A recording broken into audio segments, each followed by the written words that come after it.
Selamat datang di channel Pemuja Malam. Jangan lupa like, share, and subscribe ya. Terima kasih.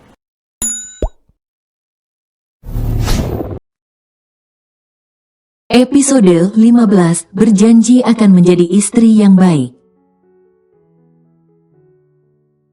Jika terjadi apa-apa dengan Boy, aku bersumpah dengan profesiku nanti sebagai penegak hukum. Semua orang yang melanggar hukum walaupun hanya kecil, akan kuhukum berat. Tegas Doni. Aditama seperti melihat orang lain dalam diri Doni. Setahu Aditama, anaknya itu pendiam dan tidak berani menjawab kata-kata ayahnya. Jangankan menjawab, melihat mata Aditama dengan tatapan tajam saja dulu Doni tidak berani. Sekarang, Doni berani mengeluarkan kata-kata yang berhasil membuat Aditama terdiam. Dan merasa gagal menjadi sosok kepala keluarga, ayah, dan kakak. Udah Don, ini papa kamu. Dena berusaha membuat Doni sabar. Di tengah perdebatan Doni dan Aditama, dokter yang menangani Boy keluar. Saudara Boy harus dioperasi untuk memastikan tancapan pisau itu tidak dalam. Kata dokter, lakukan yang terbaik untuknya, dokter. Pinta Kristal, baiklah, kami akan membawanya sekarang ke ruang operasi. Pak Aditama, saya permisi dulu, ucap dokter itu. Biarkan saya yang melakukan operasi kecil ini. Saya harus bertanggung jawab atas apa yang dilakukan adik saya. Ucap Aditama, tapi Pak, akan saya lakukan. Baik, silahkan, Pak. Kata dokter itu menurut. Awalnya Aditama hanya berkeliling melihat-lihat. Untuk memastikan semua karyawan rumah sakit miliknya bekerja dengan baik. Mulai dari dokter, perawat, bidan, petugas administrasi hingga cleaning service. Namun, dia malah terkejut dengan melihat Doni dan teman-temannya. Untuk menebus rasa bersalahnya, Aditama mengoperasi sendiri Boy. Sesuatu yang jarang dia lakukan sekarang. Sebagai pemilik sekaligus direktur rumah sakit Medika. Boy dibawa ke ruang operasi VVIP, di mana ruangan itu dilengkapi dengan ruangan kaca di bagian samping atasnya. Hingga keluarga pasien dapat melihat proses operasi yang dilakukan dokter dari awal sampai akhir.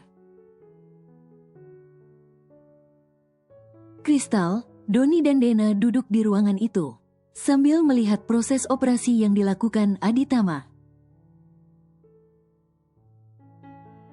Boy, tolong bertahanlah, jangan tinggalkan aku, ucap Kristal.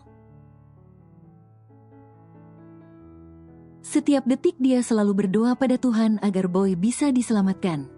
Dia berjanji akan menjadi istri yang baik untuk Boy kelak jika Boy berhasil selamat. Doni juga sedang khawatir. Boy, bertahanlah, demi Kristal, demi orang tua kamu, dan demi aku. Batin Doni, bukankah di antara kita bertiga, kamu yang paling kuat? Jangan tinggalkan kami, Boy, harapan Doni dalam hati. 2 jam berlalu, operasi sudah selesai. Jahitan terakhir juga telah selesai. Operasi selesai, pasien selamat, dia akan dipindahkan ke ruang rawatnya. Ucap Aditama. Ucapan Aditama terdengar dari ruang kaca sebelah. Kristal benar-benar lega dan bersyukur. Begitu juga Doni. Semua bukti kejahatan Saga telah diamankan. Sesuai undang-undang, Saga akan dijerat dengan 2 pasal, yaitu pasal penculikan dan percobaan pembunuhan. Aditama dengan berat hati memutuskan tidak membantu adiknya kali ini.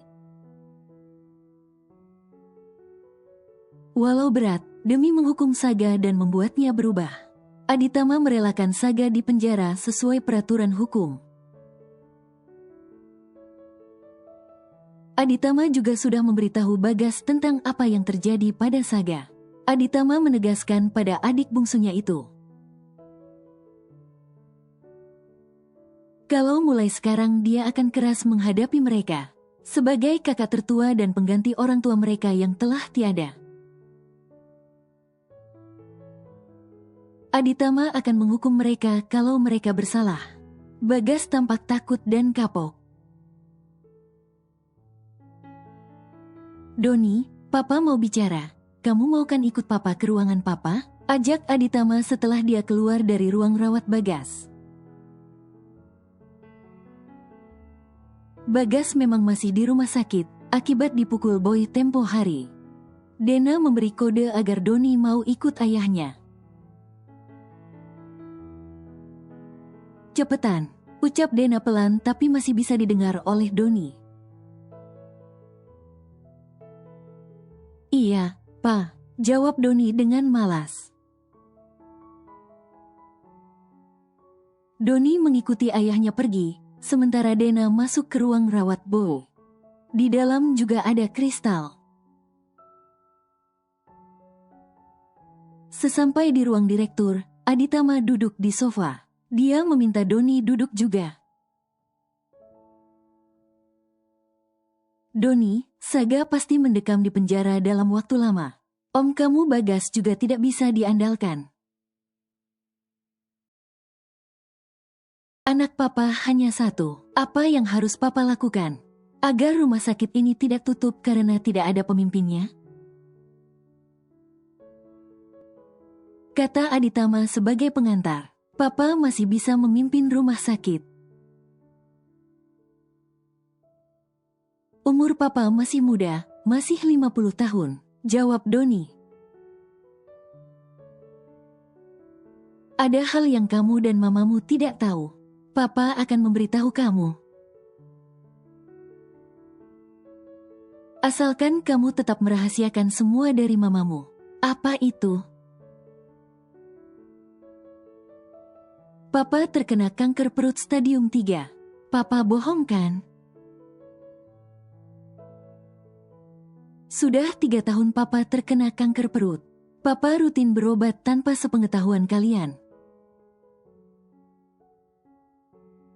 Bukannya sembuh, kanker Papa malah semakin parah dan sampai stadium 3. Alangkah terkejutnya Doni. Selama ini dia dan mamanya tidak tahu apa-apa tentang ayahnya. Rumah sakit ini memiliki hampir 1000 karyawan. Mereka jadi tulang punggung keluarga. Bayangkan berapa orang yang kehilangan mata pencahariannya setelah rumah sakit ini tutup. Mungkin kalau Papa panjang umur, paling lama cuma 10 tahun. Lalu siapa yang mampu meneruskan kepemimpinan rumah sakit setelah lepas 10 tahun? Kamu mau mereka kehilangan pekerjaan? Aditama membawa Doni bicara dari hati ke hati. Doni tidak mampu menjawab perkataan ayahnya. Doni, Papa mungkin gagal menjadi kakak, suami dan ayah.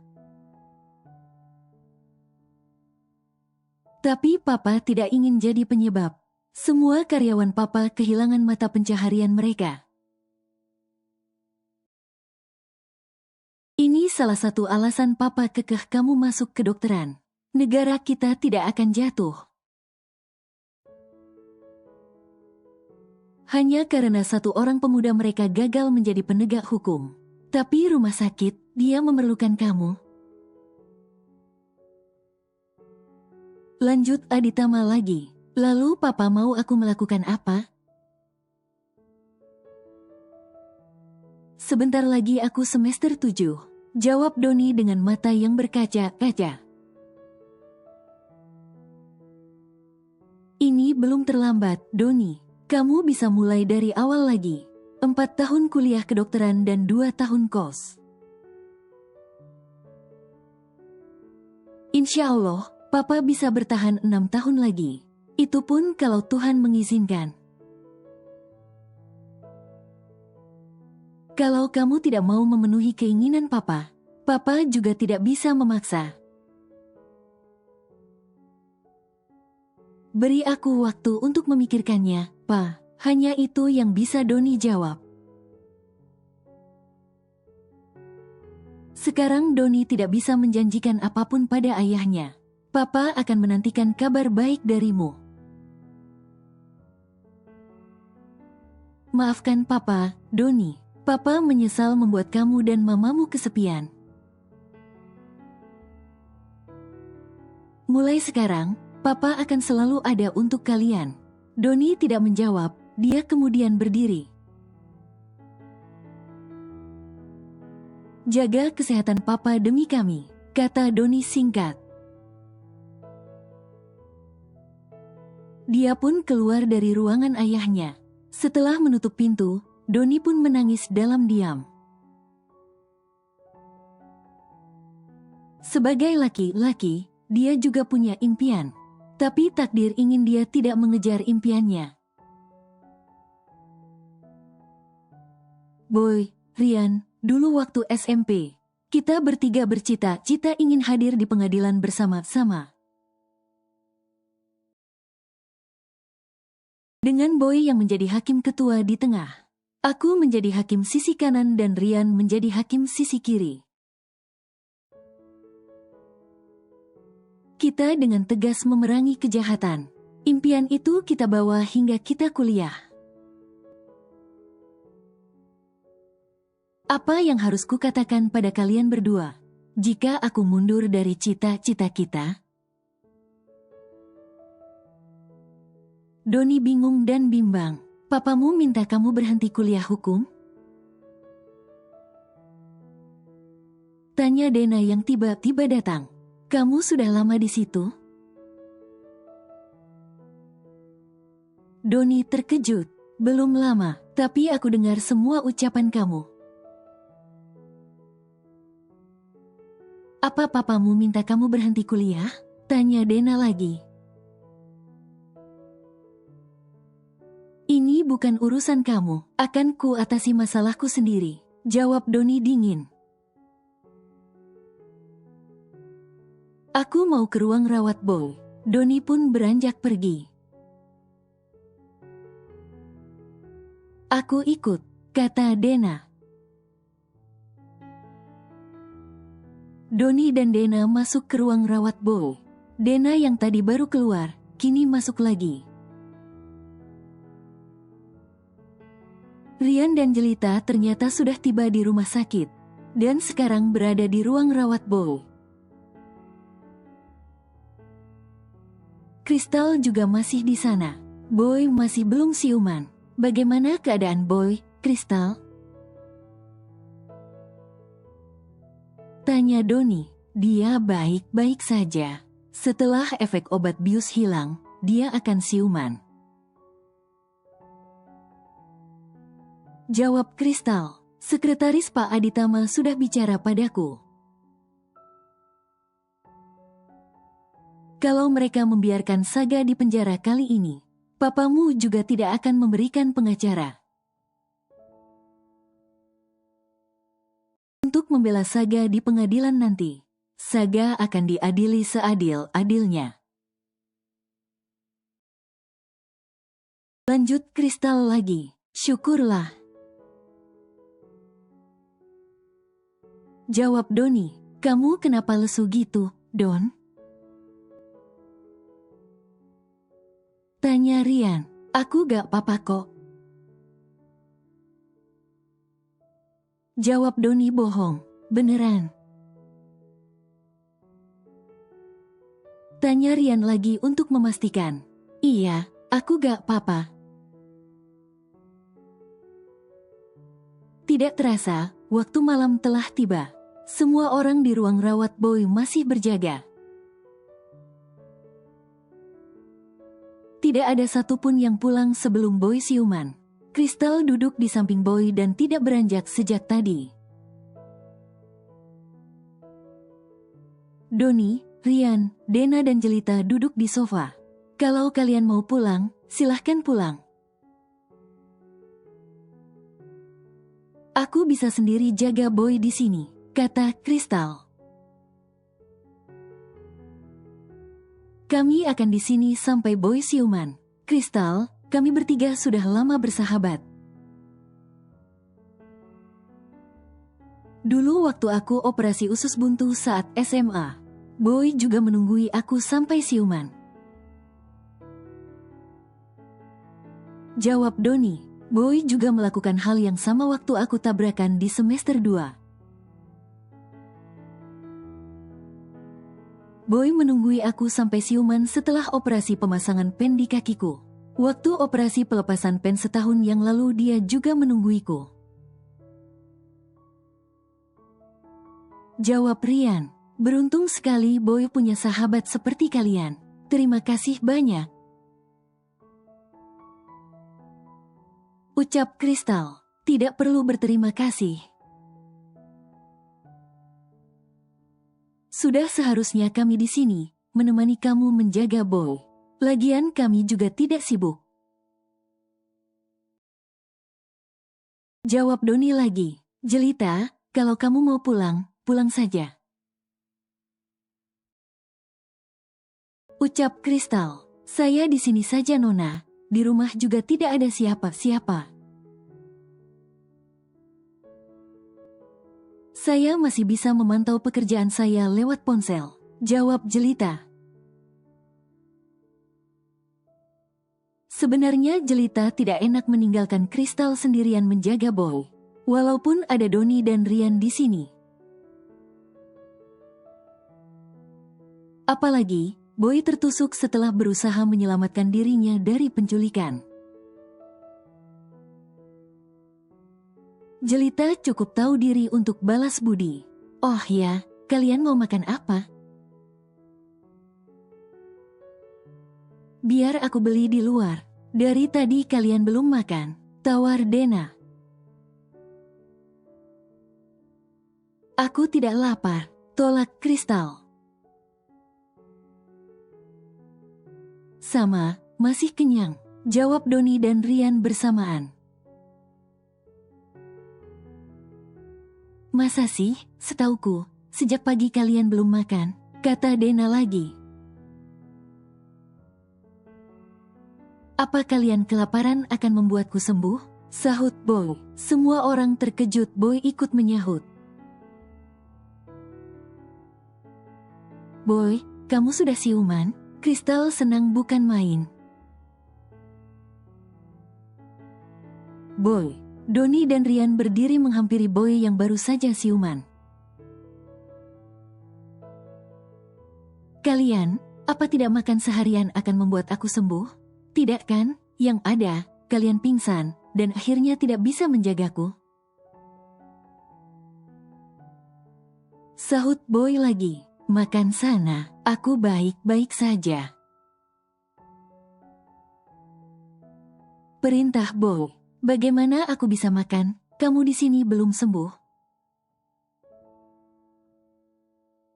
Jawab Kristal, Kristalku sayang, makan ya. Setelah makan, kamu kesini lagi dan rawat aku.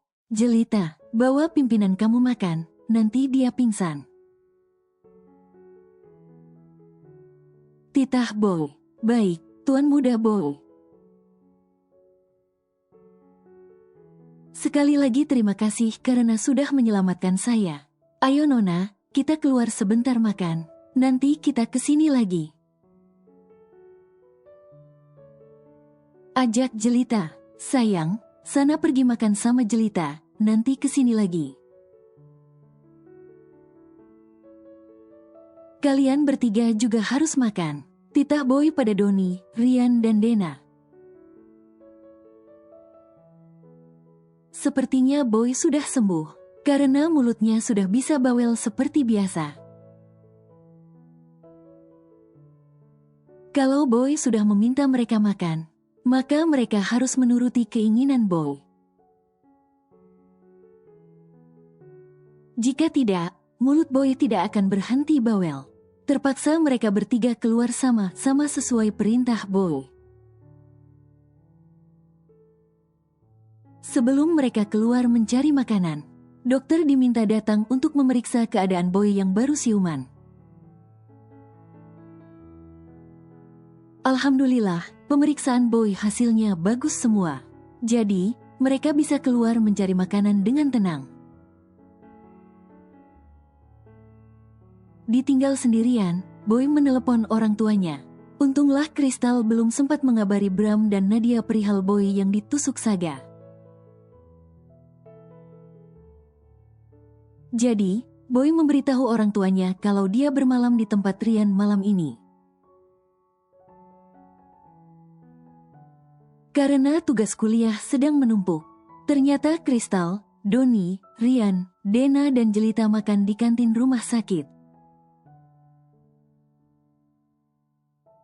Terlihat Kristal buru-buru menghabiskan makanannya.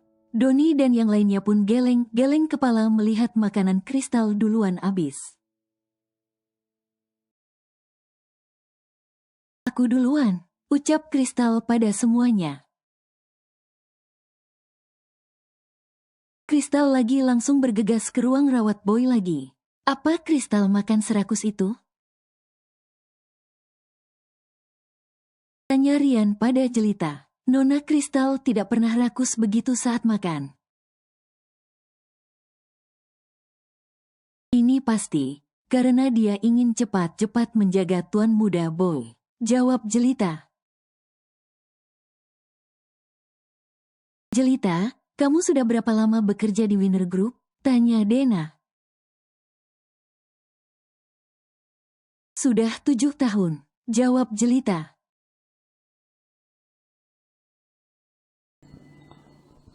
Bersambung.